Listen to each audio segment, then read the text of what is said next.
ድምፃውያኑ ለቴዲ አፍሮ ጠንካራ ምላሽ ሰጥተዋል። የኦሮምኛ ሙዚቃ ድምፃውያኑ ገላና ገሮምሳና ዮሳን ጌታሁን ጋልሜሴና በሚል ርዕስ ትናንት አርብ ሌሊት ለቴዲ አፍሮ ኢቶሪካ አልበም ያዞምባና ዳስጣ ለተሰኙት ዜማዎች ቀጥተኛ ምላሽ ሰጥተዋል።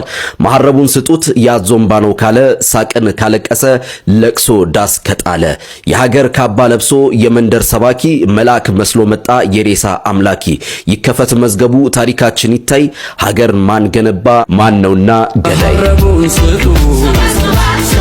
ያዞምባ አይደል ካለ፣ ሳቅን ላለቀሰ፣ ለቅሶ ዳስ ለጣለ። ድምፃውያኑ በስራቸው ውስጥ የታሪክ መዝገብ ተከፍቶ እውነተኛው ታሪክ እንዲታይ የጠየቁ ሲሆን ባንዳ ሀገር ሲሸጥ ባልቻ በጎራዴ በሚል ስንኝም የጀግናና የነጋዴ ልዩነት እንዲታወቅ መልእክት አስተላልፈዋል። በተጨማሪም እኛ ያቀናናት ገና ታብባለች፣ ጨፍላቂዋ ሀገር እውነትም ሞታለች የሚሉት ስንኞች የቴዲ አፍሮን አልበም ተከትሎ የተቀሰቀሰውን የሐሳብ ሙግት ይበልጥ እንዲፋፋም አድርገውታል። የጥበብ ሰዎች እንዲህ በሐሳብና በዜማ መሟገታቸውን እንዴት ታዩታላችሁ? ሐሳባችሁን አጋሩኝ። መረጃው ለሁሉም እንዲደርስ ሼር አድርጉት። መልካም ጊዜ። አህያ ራሷን አህያ ካላሏት ፈረስ የሆነች ይመስላታል ሲል ገላና ጋሩምሳ ገልጿል። በትናንትና ምሽት ላይ እንግዲህ ገላና ጋሩምሳ ለተከታዮቹ አዲስ ጠንከር ያለ መልእክትን አስተላልፎ ነበር። አህያ ራሷን አህያ ካላሏት ፈረስ የሆነች ይመስላታል፣ እየመጣ ነው የሚል መልእክቱን አስተላልፎ ነበር። ታዲያ ሌሊት ላይ እንግዲህ ከዮሳን ጌታሁን ጋር በመሆን አንድ ቪዲዮ ክሊፕ ሰርተው ነበር። ይህ ቪዲዮ ክሊፕ እንግዲህ የታሪክ ማህደር የሚል ስያሜ ያለው ሲሆን ለቴዲ አፍሮ ለ18ቱም የዘፈን መልስ ምት ይዟል ነው የተባለው። ታዲያ እናንተ ስለዚህ ምን ታስባላችሁ? ለቴዲ አፍሮ ዘፈን ምላሽ ሊሰጥ ነው፣ እየመጣን ነው ጠብቁም ብሏል። ይህንን ያለው የኦሮምኛ ዘፋኝ የሆነ ማለት ነው አርቲስት ገላና ጋሮምሳ ሲሆን ከሙያ አጋሮች ጋርም ሙዚቃ እያዘጋጀ እንደሆነ ገልጸዋል። ታዲያ ሙዚቃውም ቴዲ አፍሮ ላነሳቸው ጉዳዮች ምላሽ እንደሆነ ነው የተገለጸው። ከቀናት በኋላም ይለቀቃል ተብሎም ይጠበቃል። እንደሱ ገለጻም ከሆነ መልሱን ይዘን እየመጣን ነው፣ በቅርቡ ይጠብቁንም ብሏል።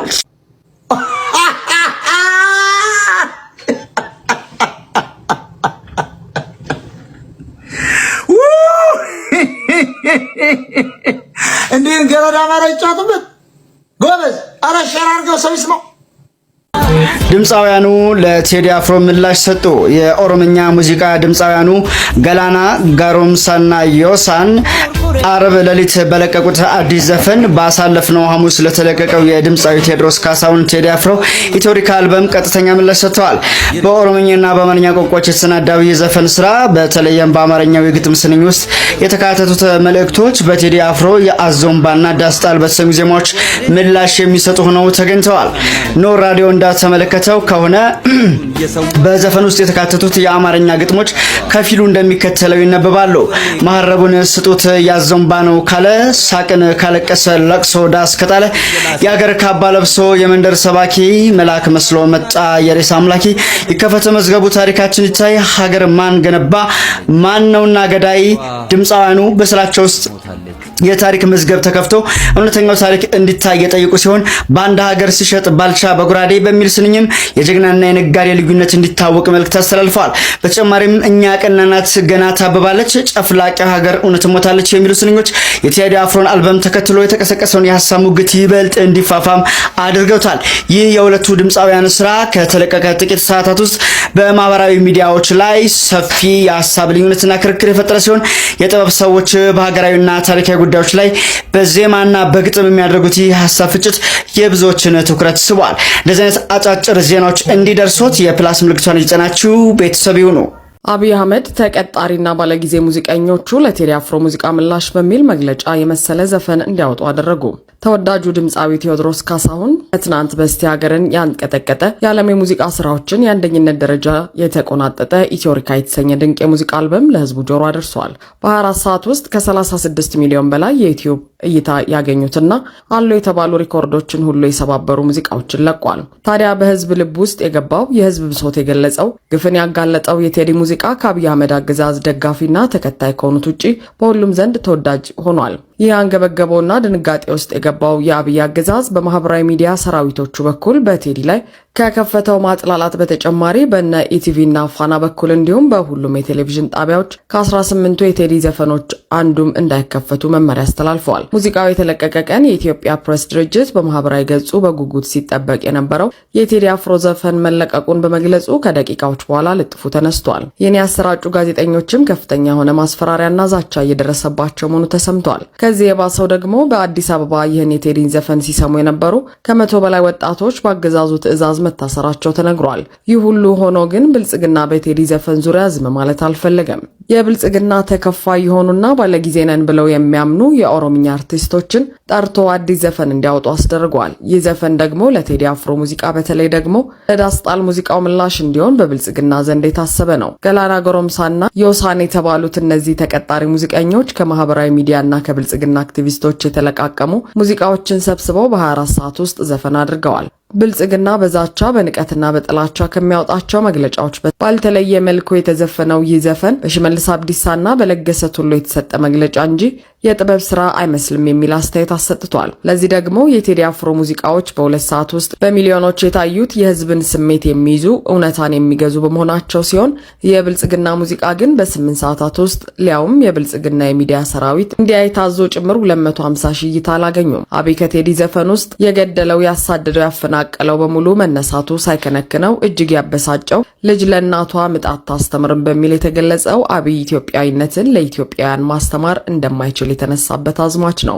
ለዚህም አገር የሰሩትን ለሀገር የተዋደቁትን እነ ባልቻ ታፎን የራሱ በማድረግና ጉዳዩን ከብሔር ጋር በማገናኘት በዚህ የነ ገላና ጎረምሳ ዘፈን እንደለመደው የኦሮሞን ህዝብ ለመቀስቀስ ሞክሯል። በአንድ ሀገር ሲሸጥ ባልቻ በጎራዴ ለይተን እንወቅ ጀግናና ነጋዴ ሞትም አልፈራንም ወድቀናል ለሀገር አፈር እየላስን አበቃል ለበርገር የሚል አዝማች የያዘው ይህ ለቴዲ ምላሽ በሚል የተነበበው ዘፈን ነው። አዲስ አበባ ተወልዶ ላደገው ቴዲ በርገር ጉዳዩ ባይሆንም ከጊንጪና ከቱሉ ቦሎ ከጥቂት ዓመታት በፊት ወደ አዲስ አበባ ለመጡት ገላና ጎረምሳና ዮሳን ጌታሁን ትልቅ ስኬታቸው በርገር መብላት መሆኑን በሙዚቃ አሳይተዋል። ቴዲ ከ21 ዓመታት በፊት ለሰብአዊነት ሲታገል፣ ግፍን በጥበብ ሲሟገት፣ አምባገነንነትን ሲያወግዝ፣ ታሪክን ሲዘክር፣ ፍቅርን ሲሰብክ፣ ሀገራዊ አንድነትን ሲቀኝ፣ ጀግንነትን ሲያጀግን፣ መውደድን በሙዚቃዎቹ ኳሽቶ ሲያቀርብ አብይ ተራ ወታደር ነበሩ። እነ ገላና ደግሞ ሙዚቃ ያልገባቸው የጥጃ እረኞች እንደነበሩ አይካድም።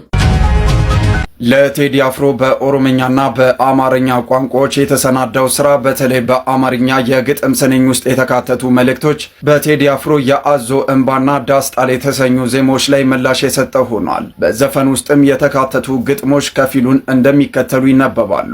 አንድነት ይለኛል እጅና ጡት ቆርጦ ታሪክ ትመሰክራለች ሀገርን የሸጠን መሐረቡን ስጡት የአዞ እንባ ነው ካለ ሳቅን ካለቀሰ ለቅሶ ዳስ ከጣለ የሀገር ካባ ለብሶ የመንደር ሰባኪ መልአክ መስሎ መጣ የሬሳ አምላኪ ይከፈት መዝገቡ ታሪካችን ይታይ ሀገር ማንገነባ ማነውና ገዳይ። ድምፃውያኑ በስራቸው ውስጥ የታሪክ መዝገብ ተከፍቶ እውነተኛ ታሪክ እንዲታይ የጠየቁ ሲሆን ባንዳ ሀገር ሲሸጥ ባልቻ በጎራዴ በሚል ስንኝ ውስጥም የጀግናና የነጋዴ ልዩነት እንዲታወቅም መልእክት አስተላልፈዋል። በተጨማሪም እኛ ያቀናናት ገና ታብባለች ጨፍላቂዋ ሀገር እውነትም ሞታለች የሚሉት ደግሞ የቴዲ አፍሮን አልበም ተከትሎ የተቀሰቀሰውን የሐሳብ ሙግት ይበልጥ እንዲፋፋምም አድርጎታል። ይህ የሁለቱ ድምፃውያን ስራ ከተለቀቀ ጥቂት ሰዓታት ውስጥም በማህበራዊ ሚዲያ ላይ ሰፊ የሐሳብ ልዩነትና ክርክር የፈጠረ ሲሆን የጥበብ ሰዎች በሀገራዊና ታሪካዊ ጉዳዮች ላይ በዜማና በግጥም የሚያደርጉት የሐሳብ ፍጭት የብዙሃንን ትኩረትም ስቧል።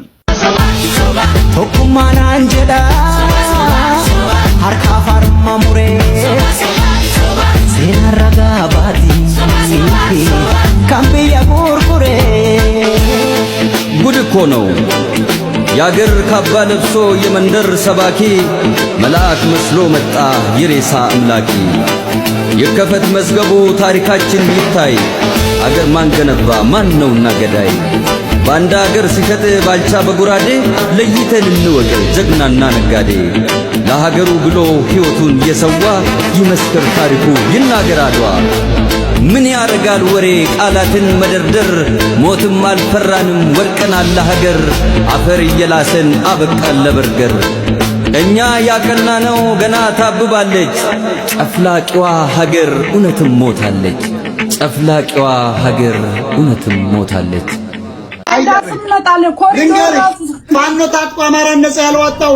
ቴዲ አፍሮ ዳስጣል ብሎ የሚያወጣው ይመስልሻል? ነፃ ኧረ ወሬ ተረት ብቻ ተረት።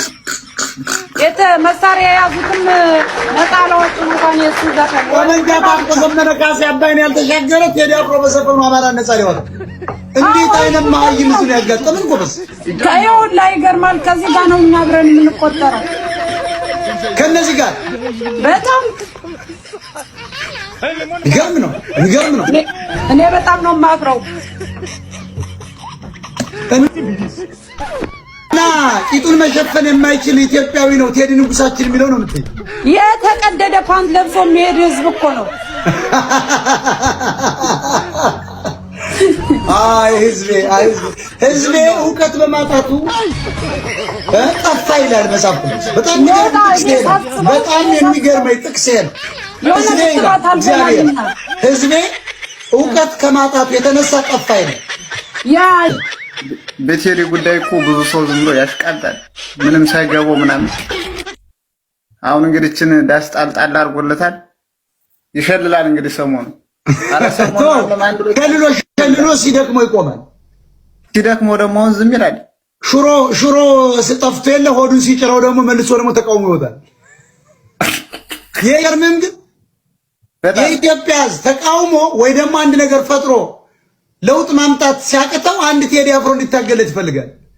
ያዝማሪ ንጉስ ባይዘው ያለው እንደ ወንድማችን ያዝማሪ ንጉስ አለ፣ የሊቀ መኳስ ንጉስ አለ። የለም ከመቼው ጀምሮ ነው ያዝማሪ ንጉስ ይሆናል? ሳልሳዊ ቴዎድሮስ እዚህ ጋር ያለው ነው ንጉስ ማለት ሳልሳዊ ቴዎድሮስ ሞታከራ ነው። እኔ ነኝ ሳልሳዊ ቴዎድሮስ። ህዝቡ አልገባውም እንጂ ማንም የለም ካንተው ንጉስ የለም። ሲጀመር አንተ ቴዎድሮስ ራሱ በጥፍ ነው የሚበልጠው። አጼ ቴዎድሮስ ራሱ በጥፍ ነው የሚበልጠው። የሚገርም ከኔ ጋር እኩል ያለ አንተ ሲጀመር በምን ማን ይወዳደራል?